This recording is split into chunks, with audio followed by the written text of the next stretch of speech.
Praise the lord. Priya సహోదరి సహోదరులారా, మన భారతదేశం సంస్కృతుల తల్లి.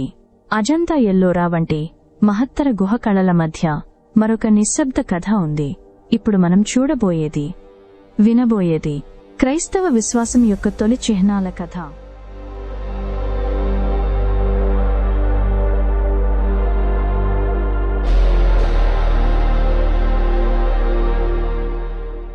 భూమి లోతుల్లోకి మనం అడుగు పెడితే చరిత్ర గోడలు మనతో మాట్లాడుతాయి. చీకటి గుహల గుండెల్లో రాతిలో చెక్కిన గుర్తులు ఉన్నాయి. అవి కేవలం కల కాదు, అవి ఒక నిశ్శబ్ద విశ్వాస ప్రకటన. ఈ వీడియోని చివరి వరకు చూడండి. నచ్చితే ఒక లైక్ చేసి ఛానల్ని సబ్స్క్రైబ్ చేసుకోండి. మన భారతదేశం కేవలం హిందూ బౌద్ధ జైన సాంప్రదాయాలే కాదు, క్రైస్తవ చరిత్రకు కూడా ఎంతో పురాతనమైన నేల. చాలా మందికి తెలియని విషయం ఏమిటంటే, మొదటి శతాబ్దంలోనే క్రైస్తవ ధర్మం భారతదేశానికి చేరింది.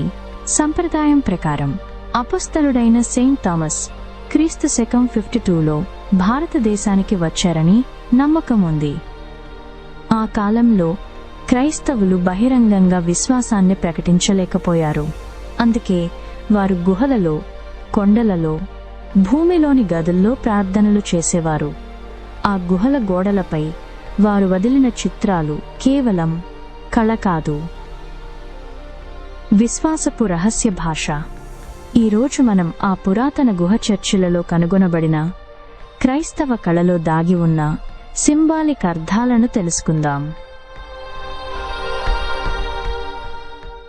మొదటగా సిలువ గుర్తు.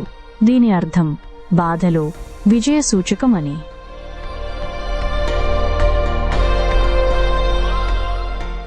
భారతదేశంలో కనుగొనబడిన పురాతన క్రాస్లలో ముఖ్యమైనది సెయింట్ థామస్ క్రాస్ అని పిలువబడుతుంది. ఇది కేరళ ప్రాంతంలో విస్తృతంగా కనిపిస్తుంది. ఈ క్రాస్ సాధారణ పాశ్చాత్య క్రాస్లా ఉండదు. దీని అడుగు భాగంలో ఒక తామర పువ్వు ఉంటుంది. అసలు తామర పువ్వు దేనికి గుర్తో ఇప్పుడు తెలుసుకుందాం. భారతీయ సంస్కృతిలో తామర పవిత్రతకు సూచిక. బురదలో పుట్టిన పరిశుద్ధంగా వికసిస్తుంది. క్రైస్తవ కళలో తామరపై నిలిచిన క్రాస్ క్రీస్తు బాధల ద్వారా వచ్చిన పునరుత్థానం మరియు పవిత్ర జీవితం సూచిస్తుంది. బాధలు ఉన్నా దేవుని కృపలో జీవితం వికసిస్తుంది అనే సందేశాన్ని ఇది చెబుతుంది. రెండవదిగా చేప గుర్తు. రహస్య విశ్వాస సంకేతం. ప్రారంభంలో క్రైస్తవులు చేప చిహ్నాన్ని ఎక్కువగా వాడేవారు. గ్రీకు పదం ఎక్స్టేజ్ అనే ఈ పదం ప్రతి అక్షరం ఒక వాక్యాన్ని సూచిస్తుంది. I Jesus, CH Christ, TH థియో, వై ఇయోస్, ఎస్ సోటర్ అంటే యేసు క్రీస్తు దేవుని కుమారుడు, రక్షకుడు అని. గుహల గోడలపై కనిపించే ఈ చేప ఒక రహస్య గుర్తు. బయటికి సాధారణ చిత్రంలా కనిపించినా కాని లోపల గాఢ విశ్వాస ప్రకటనను తెలియచేస్తుంది.